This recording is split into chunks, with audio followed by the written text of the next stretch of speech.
What does it mean when one of the most famous women in the world, a reality star turned billionaire entrepreneur, suddenly decides to pursue one of the most rigorous, respected, and demanding careers in America without even attending law school?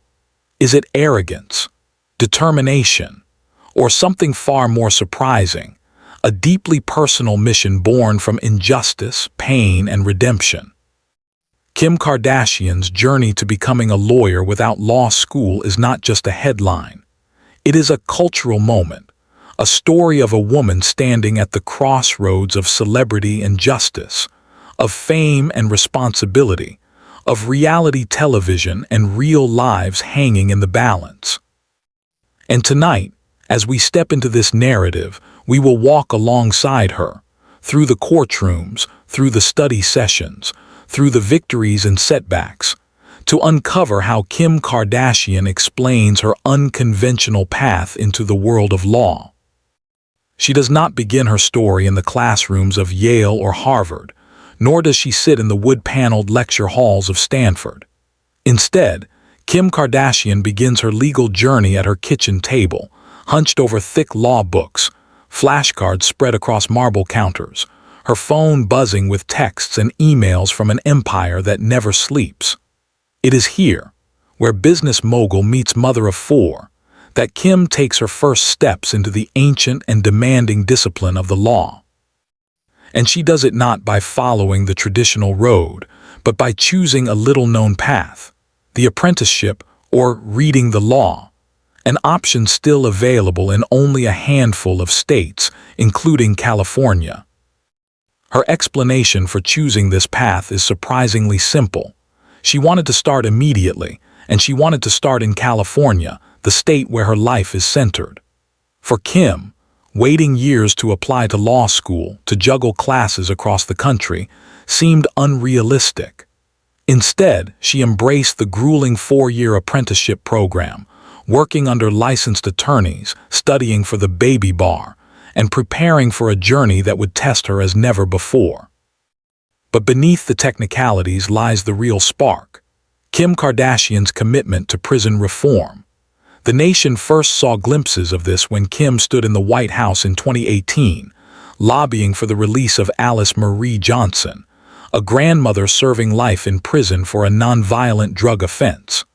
When Johnson walked free, the cameras focused on Kim's designer suit, her polished appearance, the unlikely image of a celebrity breaking into the halls of political power. But what the cameras could not capture was how this moment lit a fire within her, convincing her that she could not stop at one case, one woman. She wanted to change the system. Kim Kardashian explains, often with surprising vulnerability, that she was never taken seriously at first. The words lawyer and Kim Kardashian felt absurd in the same sentence. For decades, she had been caricatured in tabloids: the party girl, the fashion icon, the woman who broke the internet. Yet in private, Kim studied contracts, pored over criminal cases, and challenged herself with the same questions law students face daily. She admits her failures too, like when she did not pass the baby bar the first time. Cameras on Keeping Up with the Kardashians even captured her frustration, her tears. But her explanation for pushing forward is as raw as it is revealing. "I just can't quit. Too many people are counting on me." This is not just ambition, it is legacy. Kim's father, Robert Kardashian, was famously part of the legal defense team for O.J. Simpson, a case that defined an era. Kim was just a teenager then, watching the trial from the sidelines, absorbing the intensity of courtroom drama. Decades later, she admits she feels a strange connection to her father through this journey. In explaining why she's becoming a lawyer without law school, Kim often says she feels as though she's bringing his spirit back, that she is walking in his footsteps while creating her own destiny. Still, the path has been brutal. The apprenticeship requires 18 hours of supervised study per week, mountains of assigned reading, constant testing. Unlike law school, where professors guide you through structured classes, Kim's program leaves her responsible for discipline, for charting her own progress, for carving out time between filming, parenting, and running a billion-dollar brand. The contradiction is staggering. One moment she is fitting gowns for the Met Gala, the next she is reciting constitutional law. As a narrator walking through her world, you see the duality everywhere. Her study binders sit beside Herm's handbags. Her tutors arrive as nannies usher children out for soccer practice. She travels with stacks of law notes tucked into Louis Vuitton carry-ons. And through it all, Kim insists on explaining the mission behind it. "It's not for me," she says. "It's for those who never had a voice." The stories she carries with her are haunting. Men and women locked away for decades over minor offenses. Families torn apart by mandatory minimum sentences. Cases that reveal racial inequality in the justice system. For Kim, each name becomes fuel, each injustice a reason to stay awake one more hour, to memorize one more section of tort law. She understands her critics call this a vanity project, a PR stunt, but she counters with results. Real people freed, real legislation influenced, real debates sparked in legal and political circles. And there is something undeniably dramatic in the imagery. A global celebrity willingly immersing herself in the most tedious, exhausting grind of legal education. Watching Kim Kardashian explain how she's becoming a lawyer without law school is to witness a paradox. The very woman who once epitomized effortless luxury now willingly embraces the most effortful, unglamorous pursuit imaginable. She has passed milestones already. The baby bar, an exam with a notoriously low pass rate, defeated her multiple times. Yet on her third attempt she succeeded, a triumph she celebrated not with champagne in Paris but with tears and quiet pride. Passing the baby bar meant she could continue her apprenticeship, inching closer to the full California bar exam. Her explanation in interviews about that victory is telling. She framed it not as proof of intelligence, but as proof of persistence. She wanted the world to know that even Kim Kardashian could stumble, fall, and rise again through sheer discipline. This persistence has rippled into her family life too.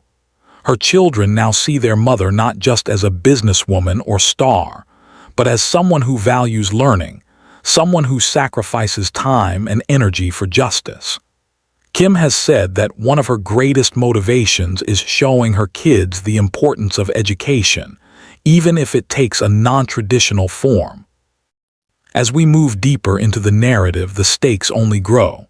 Because to become a lawyer without law school is not just about passing exams, it's about legitimacy. The legal world is guarded, skeptical, protective of its traditions. Judges, attorneys, professors, they all watch Kim Kardashian with cautious eyes. Will she succeed? Will she earn their respect? Or will her attempt collapse under the weight of public expectation? Kim herself acknowledges this tension, often explaining that the criticism pushes her harder. She wants to prove she belongs not by her name, but by her knowledge. Her presence has already reshaped the conversation about law.